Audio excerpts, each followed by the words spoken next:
Hey guys, what's up? It's Savannah. Welcome back to another episode of My Thoughts Exactly. Thank you so much for joining me today. I am so happy that you are here. Now, before we get into today, I do want to kind of just put a big disclaimer on this episode. If I, for whatever reason, seem a little less enthusiastic than usual, or if I seem quieter, I guess, I have some sort of throat thing. I think I woke up with I don't know if it's strep or I don't know. All I know is I woke up with a sore throat. And so it's very interesting. Like when you have a job that revolves around your voice, you don't really notice it until times like these where you're like, okay, this is going to hurt. But anyways, we are here today with another episode. And as you can tell by the title, we are doing another segment of my favorite, which is What Would Sav Do? If you are new here and you've never seen a What Would Sav Do before, this is the segment where I have you guys write in whatever's going on in your life, whatever you're dealing with, whatever you're going through. And this is where I tell you what me, Sav, hey, hi, hello, would do in said situation. Take everything that I say with a grain of salt. I am just giving my personal opinion on these things, and you can give yours as well in the comments. So with that being said, we're going to jump into it. If you want to be a part of the next What Would Sav Do, make sure you go ahead and follow the My Thoughts Exactly Instagram, because that is where we post everything in regards to the podcast. I'm constantly asking you guys for input or questions or anything of that sort. So let's get into it. I have my tea here too. So we quite literally are spilling tea today. Let's get into it. All right. My best friend makes me feel guilty for hanging out with my boyfriend. What do I do? Now, this is something that I think a lot of people can relate to. I think a lot of people have dealt with it. I know personally for me, I have very much switched my mindset on navigating friendships when it comes to dating. So when my last serious relationship, which was about, I think it was started in 2017, that relationship was very much codependent. That relationship was very much one where I shut out my friends, and I always chose to hang out with my boyfriend over my friends because it was my first boyfriend. I was head over heels. I was in this honeymoon rose-colored glasses phase. And in doing that, I really neglected a lot of, if not all of my friendships. And, it was never brought to my attention. No one ever addressed it or confronted me with it, but I could tell that it was thought. I could tell that was a thought that my friends were having, and it was definitely something that they shared after the relationship was over several years later. So with this relationship that I'm in now, I have done a complete 180 with that mindset. I prioritize my friends so heavily and so much more than I ever did before, because at the end of the day, and this is not to speak negativity into existence, at the end of the day, the friends that you had before your relationship, you want to keep those friends if and when that relationship ends. Again, not to put that into the universe or speak negativity, but a lot of times what will happen is people get into relationships, they neglect their friends, and then the relationship ends and you go back to your friends and your friends aren't really cool with it anymore. There's no reason for them to be welcoming you back with open arms, because now, the person that you were attached to is no longer there. And it almost feels like you're using them as a backup in a certain way. And so not to say that this is what you're doing, but that is kind of my experience when it comes to, friendships and relationships, because it is hard, it is hard navigating, your relationship and your person and having them be a priority and your relationship be a priority. But it's also, it's hard to navigate that and having a steady friendship as well, but it doesn't have to be. Again, I think it's a conscious choice. And I do think it's easier now that I live with my boyfriend. It's easier because I'm able to, choose to go out with my friends more. I'm able to choose to hang out with them more because my boyfriend and I live together. So we're together all the time. So it's easier. But when you're not living together and you really have to make that conscious effort of choosing when to hang out with your partner and when to hang out with your friends. And I understand that it can be hard, because you want to see your boyfriend and you want to see your partner. But sometimes those relationships need nurturing too. Now, if you think in your heart of hearts that you are doing everything that you can to also maintain that friendship, this is when I would have a conversation with your best friend and I would be like, listen, like I'm really happy and I am having a great time in my relationship, but that doesn't mean that I am shutting you out. It doesn't mean that I don't want to be your friend anymore, or it doesn't mean that I want any less of a friendship than we ever had. I still want to maintain both of them. So what in your mind do I need to do in order to maintain that? Like where in this, in this length of time that you've been in this relationship has that fallen flat? And just be very open to listening. Just be very open to hearing her out and seeing what she has to say, and then taking some of those things to heart, seeing what you can apply and go from there. Again, it might not all be perfect and there might be a little bit of a grudge there. Sometimes friends get jealous. Like that's a thing too, and it sucks that you have to deal with that, but like sometimes that is also a factor in this. So I would just have a very open and honest conversation. If you feel like you are already doing everything that you can to maintain your friendship as well, and you just feel like it's not enough, because sometimes it is a little bit of jealousy. There's jealousy in the way of, you having this happy relationship and her feeling left behind. And I think that going into that conversation with that mindset of wanting to be open-minded and save the friendship, if like that's the common goal, then let's figure out what we can both do in order to get there. My ex-boyfriend broke up with me because I found out that he was sexting with other girls. Is it my fault? Absolutely not. It is not your fault. And honestly, he did you a favor. He did you a favor, and he felt guilty that he got caught, and he probably wanted to break up with you before he thought that you would break up with him. Like he probably thought that you were going to break up with him, and his ego was like not going to let that happen. So he's like, I'm going to break up with her, because there's really no other way that makes sense. It's selfish. It's an egotistical, immature mindset, and you did nothing wrong. So don't let anyone convince you otherwise. And again, he did you a favor. Not necessarily a what would Sav do, but what is your opinion on age gap relationships? Personally, I don't, but this is, under the pretense that everything is legal, over 18. I don't think that anyone who is over 18 should be dating anyone under 18 in any circumstance. But when it comes to, two consenting adults who have an age gap relationship, I think that, and this is coming from someone who has friends who do have age gap relationships. If it works, it works. If two people fall in love, two people fall in love. And I'm not really here to dictate that or to, try and get in the way of that. I think that, sometimes, I don't know. I think it's obvious sometimes when there's like a serious age gap, what's kind of going on. But other than that, if there is just, a 5-year age gap, a 10-year age gap, that to me is like, why not? If it works, it works. What would Sav do if your ex wants to get back together, but you aren't even sure if you still love him? In this situation, I would not get back together. If you have to question if you're still in love with your ex, then let's just not do it. Like, let's save him. Let's save you both any time wasted. If you are not like 100% yes, if you feel like you need more time, if you feel like you don't miss the relationship, then why even waste your time? I would just go on to the next. I wouldn't go back, because I feel like the only reason you should get back with your ex is if you're like, if there has been improvement in whatever area you guys chose to broke up under, like for whatever the reason was, if there's been improvement in that, and if you were like undoubtedly 100% like, this is my person, I want to get back with them, then like, okay. But if you're just like, then I wouldn't do it. What do you think of boyfriends buying everything? Example, foods, dates, never letting the girl pay.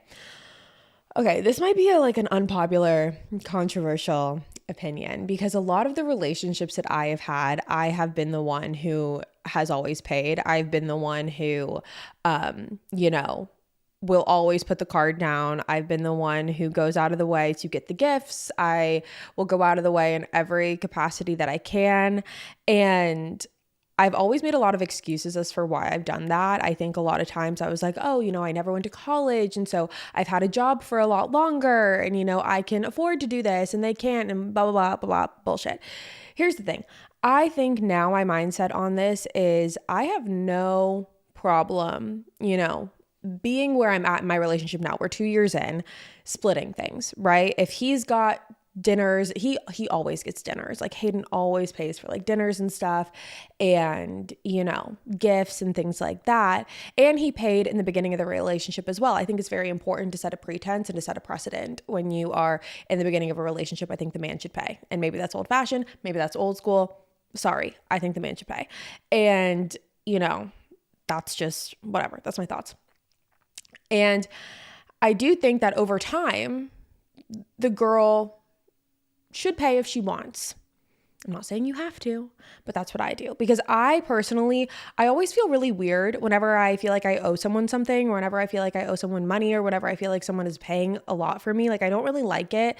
Maybe I should learn to like that, but I really don't. I like feeling like we're equal. I like feeling like, you know, I don't owe you anything, or because you think that you bought me a drink that, you know, I'm supposed to go home with you. Like, that's just not my vibe. I can pay for my own shit and I don't need someone else to do it for me. If it's a relationship and they want to, and again, like going to dinners, going on dates, like I think whoever, you know, wants to go on the date should pay. Like I think those types of things do fall into place just in my life.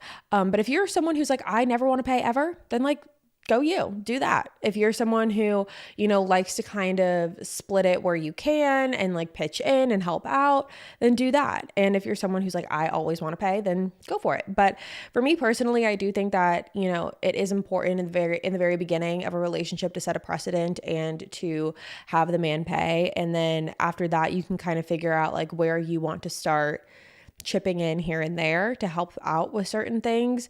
And then once you get to living together and stuff like that, like everything just kind of, I don't know, blends in a little bit because you are splitting out, or at least, you know, in my situation, like there are things that we split. Then there are things that he takes over. There are things that I take over, and we just have different responsibilities that way.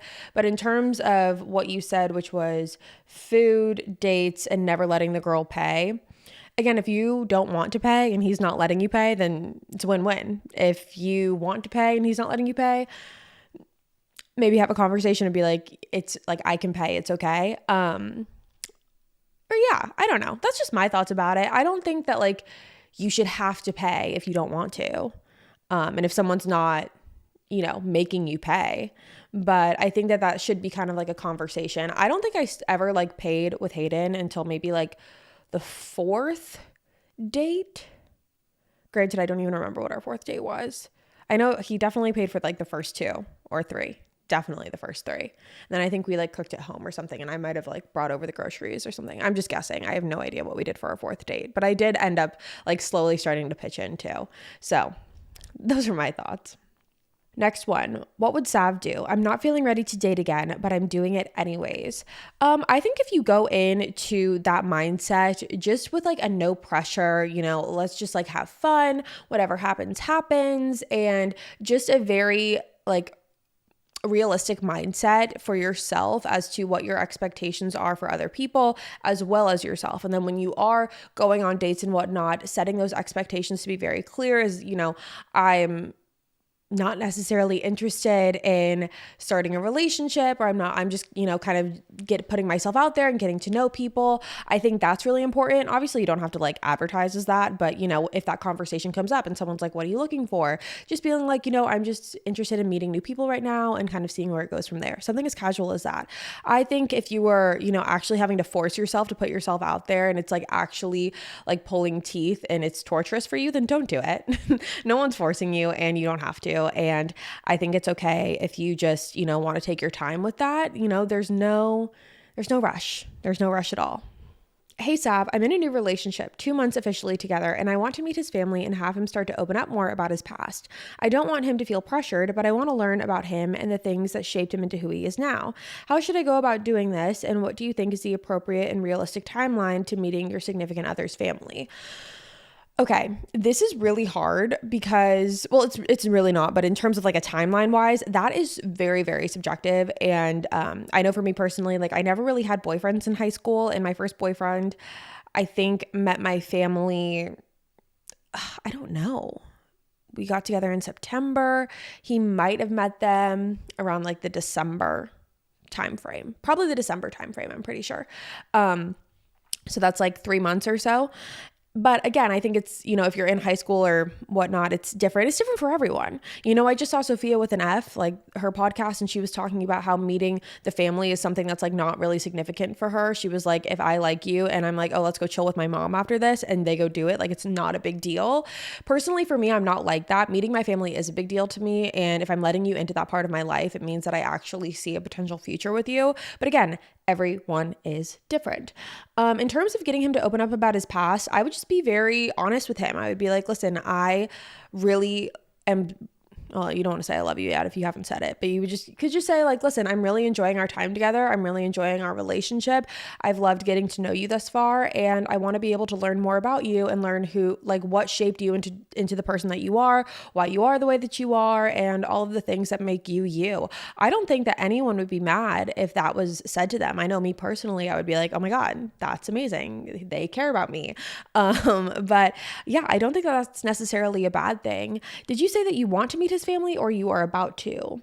I want to meet his family. Okay. The meeting the family thing, I would say let him do that on his own. Like let him do that on his own timeline, because eventually you will. Like if this is going to be a relationship that you're in for the long haul, like you will eventually meet his family, but just focus on getting to know him more first, And I think that if you want to bring up the conversation of him meeting or you meeting his family, then bring up the conversation of him meeting yours and see how he reacts to that. If he already has, then be like, I'm so glad that you've met my family. Like, when do you think that you're going to be comfortable with me meeting yours? And just kind of respect his timeline on that, because it's just very subjective. Some people see it very differently than others.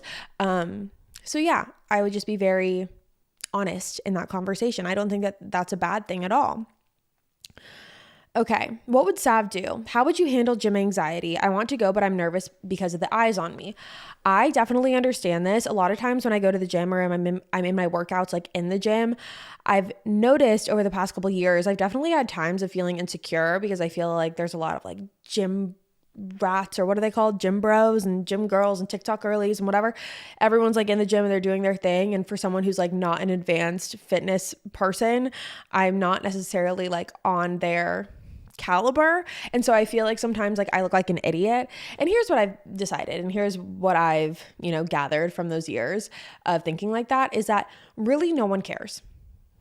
No one cares. And I don't mean that in a mean way. I mean it in a great way. I mean it in the way that we sometimes as humans like get so in our head about thinking that everyone is looking at us and judging us and everything. Not really. From everyone that I've talked to who is like an avid workout person, from everyone that like all of my friends and like, social media and things like that, no one seems to care. And as much as that was kind of like oh, really? Like, it's not like a slap in the face, but I'm like, excuse me? It's actually a really great thing. And I do think that there's a lot of truth to that. I think that a lot of times we go into it getting so in our head about like, oh my God, do I look like an idiot? Do I know what I'm doing? Am I doing this wrong? Are they going to think I'm like, don't belong here? And it's like, honestly, everyone who's in the gym working out is solely just working out for themselves, focusing on themselves. And sometimes they're just so in their head that they can't even like think about other people or judge other people, which is a bad thing and a good thing in and of itself. But that I would just, understand that if you're going to the gym, first of all, you're already there. You're doing what's best for you. You're choosing yourself. Go in and just do your thing. It doesn't have to be an extreme intense workout if you don't want it to be. You could just go in and stretch. You can go in and do a little just weights or walk on the treadmill or whatever it is. And feel confident in the fact that you're choosing to better yourself. You're choosing to take care of yourself. Like that should give you the confidence to walk in there. And don't worry about other people judging you, because I promise you, no one is. What would you do if your ex from high school is still saying he likes you? I dealt with this for years. And let me tell you guys, it's just, no, just don't do it. Do not do it. I have had I've had, several, exes from high school over the years reach out, and then you kind of like start to talk and you talk about getting back together and, oh, I still like you. I still like you too. Well, maybe this time it'll work. Just don't do it. Don't do it unless you really want to, unless you're like, this is my person. But like, I just wouldn't give it the time of day. I think like what happened in high school stays in high school. Well, I really can't speak to that, actually, now that I'm thinking about it, because I definitely did not follow that. But if I could go back, I would say what happens in high school stays in high school. And I think that you should just focus on the future. And if you're not into it, if you like have to sit here and you're like, Sav, what should I do? I don't think you should do it, because I don't think you want to do it. And if he still says he likes you, just be like, listen, I am in a new phase of my life and a new chapter of my life, and like I appreciate it and we can stay in touch, but I'm not really interested in getting into a relationship again with you. How do I navigate being in a relationship with someone who struggles with mental health but doesn't like to talk about it, so I don't know how to help? Okay, this is one of those things where you need to have a very honest conversation and a very open conversation, because I think a lot of times when we see people struggling, our first instinct is to help them the way we want to be helped. But a lot of times that's not what resonates with other people. That's not what works with other people. It's our first instinct because it's what works for us. So we assume that it's going to work for them, but that's not always the case. So in this instance, I would have a sit down conversation with them and I would tell your partner, listen, like I love you and I know that you're struggling and I'm so sorry that you have to carry this burden on you right now, but I want you to know that I am here and I support you like however you want me to be. Whether that's being really hands-on, whether that's giving you distance, whatever you want, whatever that looks like for you, you just tell me and I will do it. And until then, I just want you to know I'm here. I think a lot of times just knowing that someone is there is really reassuring. Having that reassurance and that comfort of knowing that your person is by your side is all that is needed a lot of the time. And it's just sometimes that simple, but I would have the conversation and be like, listen, I know that what works for me might not work for you, but I want to know if there's anything in particular or anything specific that would, and if not, I just want you to know that I'm going to be here no matter what. And I think that, again, like just giving them the option is going to be helpful. Hi, Sav. I'm losing a lot of people in my life as I'm trying to level up mentally. As I've gotten older, I've realized a lot of my friendships belong with the old version of me, not who I am becoming. How do you suggest I navigate this when I know I need to move on, but my heart is hurting to do so? It's like I don't want to let go because of the fear of the unknown. Love you. Well, I love you too. And I'm so proud of you for leveling up mentally. I think that that's amazing. And I think a lot of what you're saying goes back into that friendship episode that we talked about not too long ago. And honestly, I think that the phrase, friendships come into your life for a reason, a season, or a lesson is very prevalent here. And in the fact that a lot of the friendships that you are experiencing may have just been for a season of your life, and that's okay. You are going to find new friends in your next season of life, in your next era, in your next chapter. You are going to find your people. You are going to find your circle. And if that circle does not include your old friends, whether that's because they, are into old habits that you're trying to break, or whether that's just they're not your people anymore, or you don't enjoy being around them anymore, that's all very much okay. And we can take that and we can use that to know what we want for our circle and our friends and our tribe for the next season. And I think it's really important to realize that and understand that. Oftentimes, and I said this in the friendship episode, it is better to be alone and to be by yourself and to be thriving on your own and to be evolving and all of the things than it is to be surrounded by a bunch of people that you don't want to be around, a bunch of people who are negative, a bunch of people who are bringing you down. It is better to be on your own, I promise you, because the energy that you put out is the energy that you're going to attract. If you go into this next season of life and this next era for you, just thriving and working on yourself, you're going to attract like-minded people. You're going to attract like-minded individuals, and don't let the fear of the unknown stop you from doing so. If you have friends that you want to keep around that were in your old season of life, you didn't say that, but I mean, if you do, then I would just be very much honest with them and be like, listen, this is where I'm at in my life. This is what I want for my next season of life. I'm just trying to focus on myself. I'm trying to do me, and I'm trying to elevate my life. Then I would be very honest with your friends, and the true friends, the ones who are with you through the thick of it, will be by your side in that. But also you will find new friends who resonate with the era that you are at as well. I recently, this just goes to show, a year ago, I thought I found the two, we were the Three Musketeers. I talked about this. I had found my friends and I was like, this is it. I found my people, whatever. Then, shit happened. And fast forward to a year later, and it's I have a whole new, set of friends, or not a whole new set, but I have, a new friend, a new friend, just one singular one. But honestly, I would take that over anything. Like, we're on the same wavelength. I think that I literally found my twin. Like, I don't even know how to explain it. Like, it is someone who I resonate with so much, who is on, like, we just get each other. And that happened when I least expected it. It happened at a time where I never saw it coming. And it's very similar to what you're dealing with. So I would just say, don't be afraid of the unknown. Embrace it. Embrace the change. Embrace this new season of life. And just say, like, bring it on. Like, let's see what it's going to come, or let's see what's going to come with it. That's what I would do. You're going to be okay. All right. This is this is a different one. It says, I bought all the cemetery plots next to my dad's. Am I the asshole? My grandma is old, but she never cared about us and treated my dad like shit. Am I the asshole? I would say no. No. If she never cared about any of you and she treated your dad like shit, then no. And also, you bought them. So she could have bought them, but she didn't. Yeah. No, I wouldn't feel bad about that. Next one. I want to be with my boyfriend, but everything he does pisses me off. Okay, okay. Here's my thoughts on this. Is this like everything he pisses me off and like everything that he does like annoys me and like, ugh, like he's just annoying? Or is this like everything he does pisses me off? Like, I am fucking over this man and like he can't do anything right and I'm just grossed out by him at all times? Because if it's the latter, then I would start to kind of reconsider what we're doing and reconsider where we're at. But if it's, if it's one of those things where it's like, because I'm not gonna lie, like we've all had phases like this where it's like everything that our boyfriend does is like it's just annoying. But every time I've had that, like I get out of it and I realize it's just like a phase for like 3 days and then I'm over it. But if this is like a long lasting thing and you're just like, I don't like you, then I would reconsider. Next one. Okay. A boy I really liked has just stopped replying to me after 7 weeks and his ex requested me on Facebook and her profile picture is him and her. I'm an overthinker. What would Sav do? P.S. I love you. I love you too.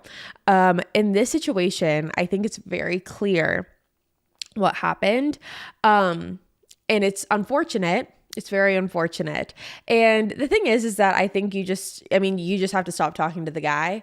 I think that that's going to happen. I wouldn't be surprised if she reaches out to you and asks you what's going on.